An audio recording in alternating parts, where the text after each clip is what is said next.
It's Sailors Podcast. I'm your host, Pierre Sledge, and welcome to the show. And thank you for spending this time with me.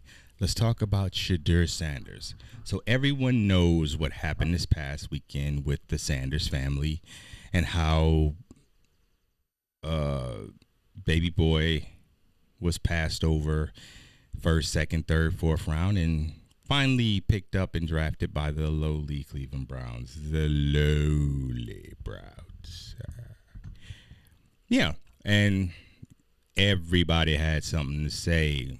So I'm going to make my attempt to unpack some of this because there's a lot being said that is cap. There's a lot being said that's just myth, man. Some things are just myth. Like, they could be subjective, but if you know football, you know. Other people are just casuals coming in here. They like somebody, they have a comment, and that's pretty much what the debate is against. It's really against the casuals because I think anyone who gets away from their fandom for mostly Deion Sanders, they can kind of see things for what they really are. And I will say, here's my unpacking. Shedeur Sanders for the 2 seasons at Colorado, his record was 13-12. They had won one game the season before. So him, Travis Hunter, uh, Horn, and the other receiver, Webster, I believe, they all should get credit for that. All of them. They, I'm not gonna say they necessarily resurrected, but they were just better. That's it. Now, Shedeur's first season was definitely up and down. Definitely up and down. They won 4 games, I believe, and you know, and this just past season, he had elite numbers. He definitely had elite numbers, but the results were not elite. I believe they won 7 games, lost 4. I think it was, or 7-5, something like that. They played in a bowl game, got blasted by BYU, I think. So, um, yeah, while the numbers were definitely elite, look definitely like first round numbers. If you watch Shedeur Sanders, you kind of see that there's not a lot of things that he does that are elite, I would say. He threw for a lot of yards and he was super accurate in college. We all know that will be different. Every quarterback that transitions is not nearly as accurate as they were in college. So you're gonna see defenses and speed and specimens of players that you haven't seen before. So that usually comes down. But the not the problem, but the thing about Shedeur is he just doesn't do anything that I would say is elite. He throws a great deep ball, like Russell Wilson was always known for, but he's not a fast runner. I will say I like his toughness. He will stand in the pocket. He will stand in the pocket and take all sorts of shots. He will. He's tough, but the thing about him, he has to learn to not do that because at this next level, they're gonna take his head off if he does that. So he can't do as much of that. But he took a lot of unnecessary shots. Sure, he held on to the ball. That's the knock. He holds on the ball too long. Sure, he held on the ball at times, and he was hesitant to throw. He didn't seem like a guy who necessarily threw people open as much. I guess you would say, but he had an elite receive. I would say the receiving core was elite. Horn, he's no slouch, man. He is no slouch, but Travis Hunter is the one who got most of the glory. And Travis Hunter is a throw it up type of a dude. You just throw it up and let him go get it. And that's what he did. But for the NFL game today, Shedeur Sanders, his talent is not wasn't first round. Everybody sees the name. They didn't even see him play. They saw one game. They saw when Lil Wayne and them was all jocking him and all this stuff. They came off of the fanfare and they didn't watch again when they started losing. That's how these casuals are. They didn't watch again. They didn't see him play. They didn't see him in the pocket. They might have seen the stats, but they didn't watch again after it was the story was over. They beat TCU. Oh boy, it looked like they were about to go to the BCS bracket. Looked like they were headed on their way. You believe me now? You believe me now? Okay, yeah, Deion, he was on his horse, but that it didn't turn out so well, and it turned out that was what their best season. They beat TCU. Coming off, they made the last four, but their team wasn't the same, and clearly they didn't have a good season that 2 years ago, which kind of diminished that victory some. So, in the 2 years that these players were there is no real victory that you go back to and say that's the stamp right there. That's the victory that put him, And as a quarterback, Shedeur just doesn't have that. They played I guess you could say the biggest game they won was the TCU game, or Baylor maybe, but Baylor isn't like that anymore either. They played Oregon, they got slapped. I don't know if somebody can recall, definitely get in here on the comments and let us know, but I can't think of any. I don't think they beat any major team, but that's okay. And this is a part of it is all I'm getting at. And I watched Chris Carter on the Fully Loaded podcast, and he has some, as they're spinning it, some controversial things to say. And I'm going to translate that for you. He basically told some truths about Shedeur Sanders that people didn't want to hear. Everybody's here for the fanfare, Everybody here is here for who they like. And when I say who they like, it's just, they're not even I think a lot of these people aren't even fans of him. They're just fans of Deion Sanders. So it's by proxy, They haven't, it's like, well, I like him, so I like him. And then the thing about that's fine. But the thing about that, how can you debate anyone? How can you argue anything? Oh, it's a conspiracy and all this. Did you see him play? Some GMs didn't have him there. I think with the Browns, the Browns clearly didn't have him that high on their board.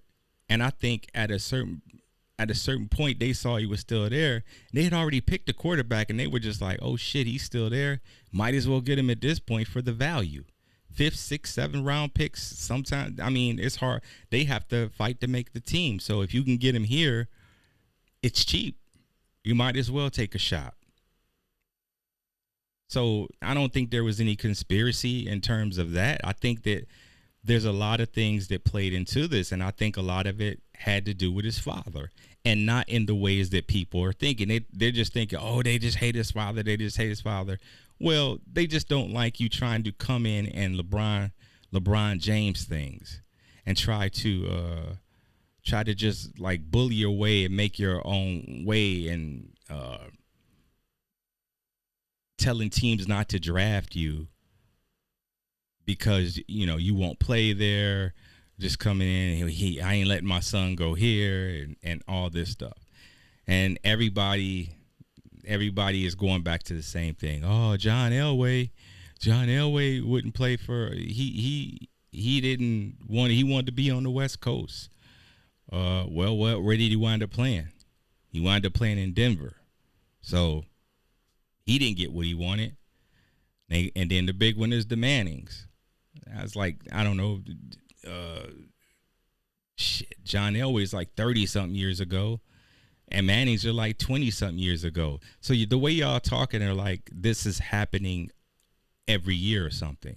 No, there's like two outlier, three, four, we'll even say five outlier years or something where that's happened in the NFL, in the history of the NFL draft. It's clearly not a thing. It's clearly not. So, um, and the difference being this: Eli, Peyton, John Elway were considered like generational talents. They were considered elite quarterbacks. That's the thing. Baby boy Sanders has the numbers, but if you look at the tape, it's not the results don't match. You know, he's and I think you add this compounded some things because you add to it the fact that he didn't go to the combine, or I'm sorry, he was at the combine, he just didn't participate. Saying that I think he was quoted, and if I misquote him here, definitely call me out on it, but I think he was quoted as saying, being asked why he wasn't throwing or running, he was like, I'm a top 3 pick. Like, okay. And to me, that's more, that's not confident, that's cocky. That's where the cockiness comes in. I like confidence. I don't mind that at all. Him saying that we're going to do this and do that, and I don't have any problem with anything you think you're going to win. That's what you should be thinking. That's what hopefully you are thinking. But to sit and say stuff like that comes off as cocky to people and to your surrounding peers. So I guess the interview process, the thing that they do, and again, these are things that we don't see. These are things that we don't see. Everything isn't for public consumption. You know, y'all sit and argue. I don't hear many arguments about the draft, the NBA draft lottery anymore. We don't get to see the balls, you know, and some things you don't get to see. And one of those is their interview process. And a lot of insiders were saying that he did not interview well because he was just kind of, it was almost like he reacted to everything like none of this matters. I'm getting picked first or second or third or something like that. Like he basically just glazed over everything. He didn't take it serious. And some GMs and managers and owners didn't like that. I guess perhaps they were already indifferent on him already, or I mean anything, whatever. I mean maybe that just changed some of their opinions on him. But the fact that he didn't, do the combine, and I'm not saying that he should have, because that does happen. I don't think did his pro day blow people away? I'm not sure. That one I missed. I didn't see comments on that, so I can't speak on his pro day. But what other things?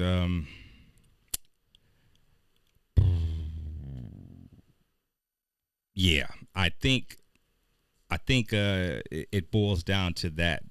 Trying to bully your way and make your own. Like, okay, so you're saying he won't play here, he won't play there. So some teams were just like, okay, well, we won't draft him. So, and that's what I don't get. So he make these you had his father Dion making these claims back at the Super Bowl, saying we got a list of teams and all this, and so maybe those teams, I don't even know if they actually said that. Maybe, again, the things we don't see, perhaps Dion spoke to some of these teams. And they were just, maybe they didn't think they were the ones that he would play for, so they passed him up. Well, but what I saw from all this is it is just way, way too much. I've never seen anything like this where there is no objectivity at all. You had people just losing it. about this, and it's like, why? He'll if he's that dude, he'll be fine. It should the quarterback room in Cleveland should be easy for him to beat these guys out if he's that dude. I mean, I think he went to a situation that could benefit him because I don't think Deshaun Watson is going to ever play here again. So he has Kenny Pickett, Joe Flacco, and Dylan Gabriel. I don't think Dylan Gabriel's better than him. No, I don't. But that shows you that the Browns did not have Shedeur as one of their top quarterbacks. They didn't, or they wouldn't have picked Dylan. So then they came back around and said, hey, for that value, where he is, we'll take him. But he should be able to beat Dylan Brooks out. Dylan Brooks is undersized and also doesn't do much elite. So, especially if you're undersized, you got to have something elite about you. So I think Dylan Brooks might wind up being the odd man out, maybe. I don't know. He got picked in the third round. I know there might be some money attached to that, but I don't know. Maybe they'll take the hit. But Shedeur Sanders, you know, there are knocks there. And then so then we go into this part. Here's the other big comp that everyone's trying to make. It's Johnny Manziel and Baker Mayfield. And there is no comparison there. Here's what's different. Johnny Manziel and Baker Mayfield, number one, they both won the Heisman fucking trophy. They both won it. Hell, I think Johnny was in the running twice. Johnny Manziel beat Alabama and almost beat them. Hell, he almost beat them at their home. It was an incredible game if you ever saw that when they played in Tuscaloosa. Johnny Manziel. So it was one of the best performances I've ever seen. So again, Johnny Manziel had that coming in. Shedeur Sanders didn't have any of that on his resume. There wasn't any of that there. So when you got, I mean, he's a Heisman Trophy winner. So you got to consider him. So Johnny Manziel had that on his resume. He had some other things that they thought were good, and so they picked him. He didn't go number one overall, but they still picked him in the first round. And I think some of and for those who say that, well, Johnny Manziel didn't, I think teams did pass him up. I think teams did pass him up because of the knocks on him. So just because he got picked in the first round doesn't necessarily mean he didn't get any scrutiny, because I believe he did, because by the time he went to the Browns, it was like, wow, that was low. So let's not, why are we acting like this has never happened to two quarterbacks before or to a player before? It has happened. It absolutely has happened. Good quarterbacks. Brady Quinn. He got, why? You know what? He's another one that got passed over and ultimately was drafted by the Cleveland Browns. That's like 4 quarterbacks, right? What is up with this? The Browns pick quarterbacks to get passed over. The other big one is Aaron Rodgers. Okay, so also going back to the comparisons, Baker Mayfield. Yeah, Baker Mayfield had some knocks on him. But let's not act like he didn't have scrutiny. That's what I don't get. It's like everyone wants to forget things to paint a narrative that something isn't fair or you know what I mean? And like I've mentioned before, I don't go into things looking for things to be fair, because life in and of itself isn't fair. But I think those are just whack comps because of those reasons. Those guys had a better resume than Shedeur Sanders. They had proven that. Baker beat Ohio State at the shoe. Come on. There's nothing remotely close to that Shedeur did. Um, and they were in the BCS.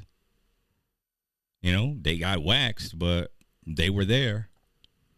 So it's just like that comparison doesn't hold weight. It's not valid. It's not valid because Shedeur just was not as good as them. He didn't have the resume. Okay, so ultimately, if I will post this link to the fully loaded podcast episode on Shedeur Sanders, I'll post a link to that. But I think Chris Carter was on point about several different things about Shedeur Sanders that no one else is saying. And, he's basically saying the behind the scenes stuff he didn't take seriously. And then you got to add on the other stuff about him. The dude's had one coach his entire football career. And you can kind of see the way that Deion is going about this, that he's been coddled.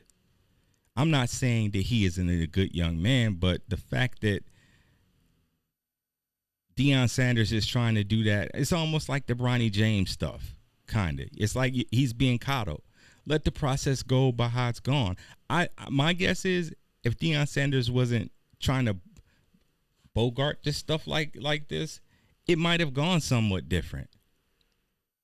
But you've turned some teams off from him because of all these, kind of demands you've made.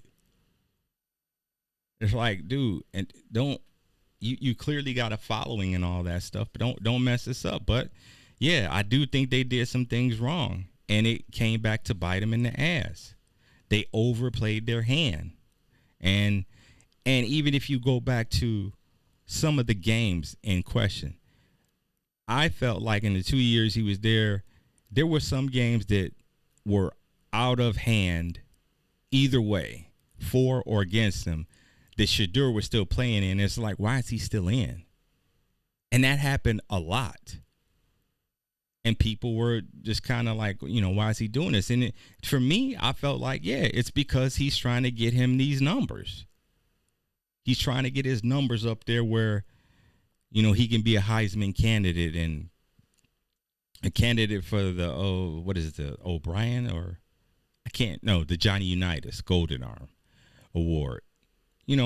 That's what I felt like he was doing. He was just trying to stat pad and get his boy numbers. And he got the recognition, but there were some games like he shouldn't have been in to make those numbers look like that. And that's the other thing. Some of those numbers, the percentage of that came in garbage time. So, you got to be honest about it.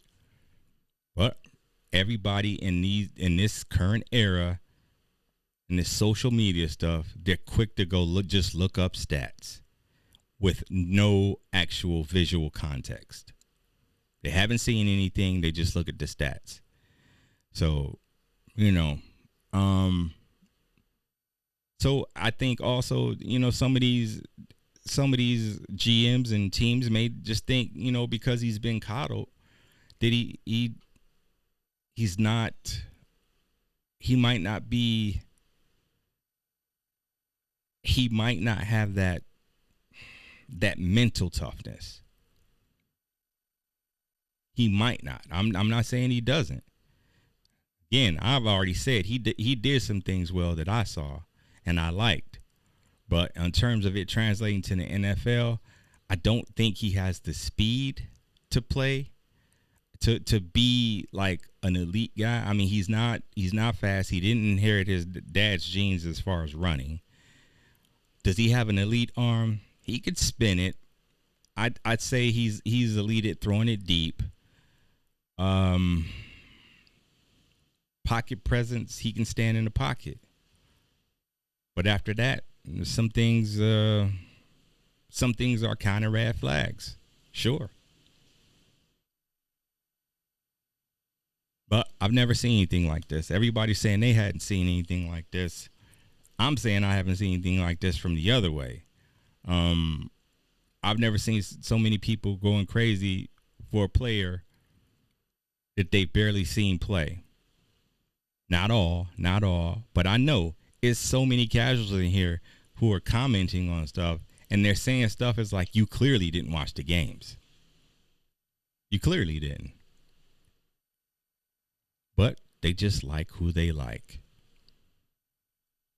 And to be honest, the only reason everybody was into it, I'm not saying it's all Shedeur, but they're trying to act like it was. But it's just social media. Social media creates hype now, and that's how it's used. It's funny how people in these chats want to say, well, everybody was tuning in just for Shedeur, just for Shedeur. Maybe they're the same people who want to act like the WNBA, the interest didn't have anything to do with Caitlin Clark so much as it did with everybody who got drafted. That's come on, B. What are we doing? So I don't know, man, but there's some things I just wanted to unpack that and really point out some things that perhaps need to be considered. Um, yeah. Um, I think there's some things that his team could have done better, and I think they just overplayed their hand ultimately, and it didn't work out for him. So he's now in a position where he's not going to get something by default. He's going to have to work for it. And personally, I don't think there's anything wrong with that. He missed out on a big chunk of money, but he could still get the bag, as they say. He could still get it if he turns out to be that dude. So, being that his father has been his coach this whole time, how hard has he had to work for such things? Don't know. But we're going to find out in Cleveland in September. We'll see. Like, subscribe, and comment, and all that jive. And I'll see you on the next live bars. Peace.